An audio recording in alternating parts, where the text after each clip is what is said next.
सीधे लिए चलते हैं आपको मथुरा, जहां पर सीएम योगी आदित्यनाथ संबोधित कर रहे हैं।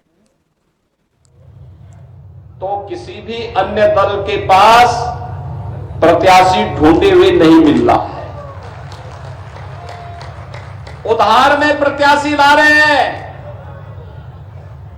और उन लोगों को उधार में भी प्रत्याशी नहीं मिल पा रहे हैं। तो कांग्रेस के नेता अपना आपा खो चुके हैं।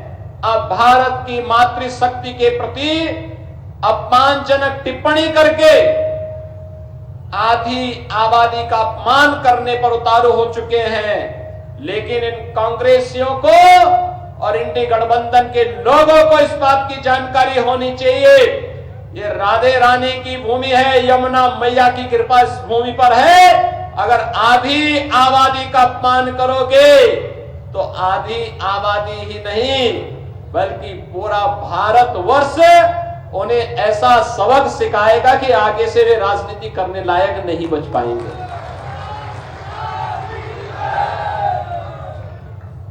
बहनों और भाइयों, लोकतंत्र में अभिव्यक्ति की स्वतंत्रता है, लेकिन इसका मतलब यह नहीं कि व्यक्तिगत टिप्पणी करके हम अनावश्यक रूप से मातृशक्ति का अपमान करें। यह हमारा समाज कभी स्वीकार नहीं कर सकता, कभी स्वीकार नहीं कर सकता। विचारों से सहमति हो सकती है, हमें व्यक्तिगत रूप से कोई व्यक्ति पसंद हो ना हो, लेकिन हम कला को, संस्कृति को, राष्ट्रीयता को या किसी जाति को टारगेट नहीं कर सकते। और अगर कोई करने का प्रयास कर रहा है तो अपने लिए खड्डा स्वयं खोद रहा है। ये तो हमारी मथुरा वृंदावन की भूमि तो कला की भूमि है। भगवान कृष्ण के बारे में कहा जाता है, हमारे कृष्ण कन्हैया के बारे में कहा जाता है कि इन्होंने 16 कलाओं के साथ ही अपना अवतार लिया था। जब 16 कलाओं के साथ, संपूर्ण कलाओं के साथ अवतार लिया था, तो कला का सम्मान करने का इससे अच्छी भूमि दूसरी कौन हो सकती है।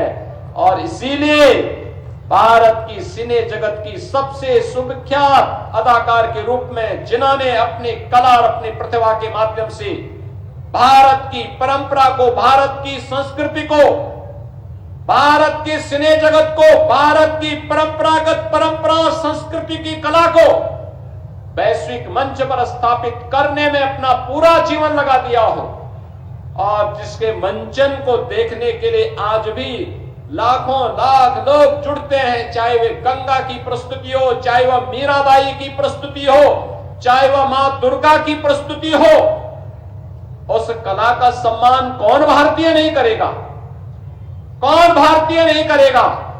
और यह भी अगर कांग्रेसियों को बुरा लगता है तब तो उनको भगवान भी अब बचा पाएगा कि नहीं बचा पाएगा, ये मुझे स्वयं उन पे संदेह होता है।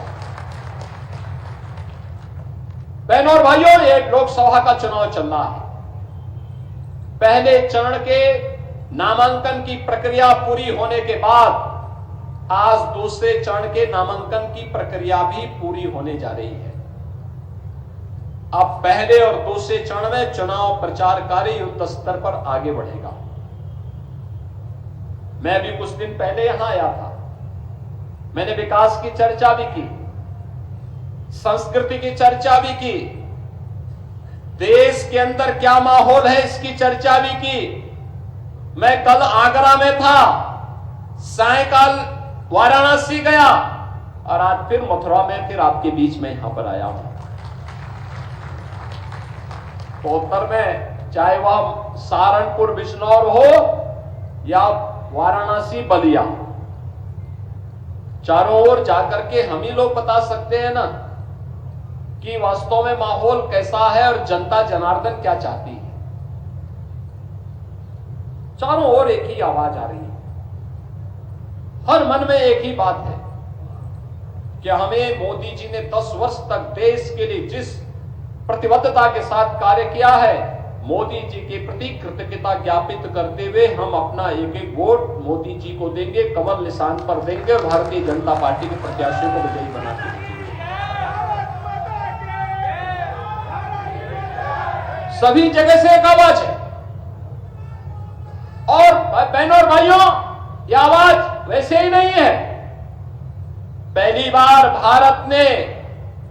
भारतवासियों ने एक ऐसी सरकार को देखा है जो सरकार भारत के अंदर भारत की भावना के अनुरूप भारत के नागरिकों की सम्मान की रक्षा करते हुए, उनकी सुरक्षा करते हुए, उनकी समृद्धि के लिए और राष्ट्रीय स्वाभिमान को 56 इंच चौड़ा करते हुए दुनिया के सामने भारत के गौरव को बढ़ाने का कार्य कर रही है। यह काम मोदी जी के नेतृत्व में हुआ है। वैश्विक मंच पर बढ़ी हुई प्रतिष्ठा हो, चाहे सुरक्षित सीमाएं हो, देश के अंदर वर्ल्ड क्लास इंफ्रास्ट्रक्चर का हो या गरीब कल्याणकारी योजनाओं का लाभ देने का हो, भारत की परंपरा और संस्कृति में पूछना चाहता हूं, कांग्रेस को देश के अंदर 60 वर्ष तक शासन करने का अवसर प्राप्त हुआ था। क्यों नहीं इन्होंने काशी में काशी विश्वनाथ धाम का निर्माण कर दिया? मोदी जी तो पिछले 2 बार से ही काशी से सांसद हैं, लेकिन कांग्रेस को तो 60 वर्ष लगे थे और 60 वर्ष तक उनका प्रतिनिधित्व काशी से था। क्यों नहीं उन्होंने अपना प्रतिनिधि, और क्यों नहीं कांग्रेस की सरकारों ने, केंद्र और राज्य सरकारों ने काशी के बारे में सोचा? क्यों नहीं उन्होंने मथुरा वृंदावन के बारे में सोचा? आखिर सपा, बसपा, कांग्रेस, इन सभी को आपने अवसर दिया था। यहां पे नगर निगम बनाने का काम हो, यह भी भारतीय जनता पार्टी की सरकार ने किया। यहां पे मथुरा, वृंदावन, बरसाना, गोकुल, बलदेव, गोवर्धन, नंदगांव, इन सभी क्षेत्रों को तीर्थ स्थल घोषित करने का कार्य था। यह भी भारतीय जनता पार्टी की सरकार ने किया। यहां पर ब्रज तीर्थ विकास परिषद के माध्यम से यहां की भावनाओं के अनुरूप यहां का विकास हो। जब यहां की सांसद श्रीमती हेमा मालिनी जी थी, तब उनके सुझाव पर हम लोगों ने यह तीर्थ स्थल घोषित करते हुए और फिर यहां के समग्र विकास की एक रूपरेखा तैयार करते हुए इस कार्यक्रम को आगे बढ़ाया। और आज आप देख रहे होंगे,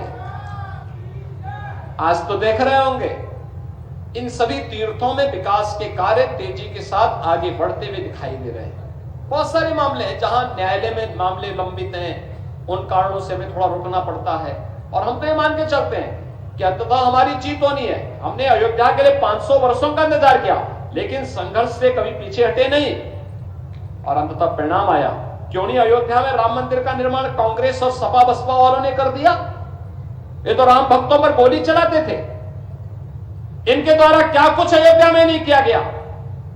कोई राम का नाम ले ले, जय श्री राम का नारा लगा दे तो उस पर लाठी और गोली चलती थी। और आज आप अयोध्या जाएंगे, आपको त्रेता युग याद आ जाएगा। प्रभु राम के समय का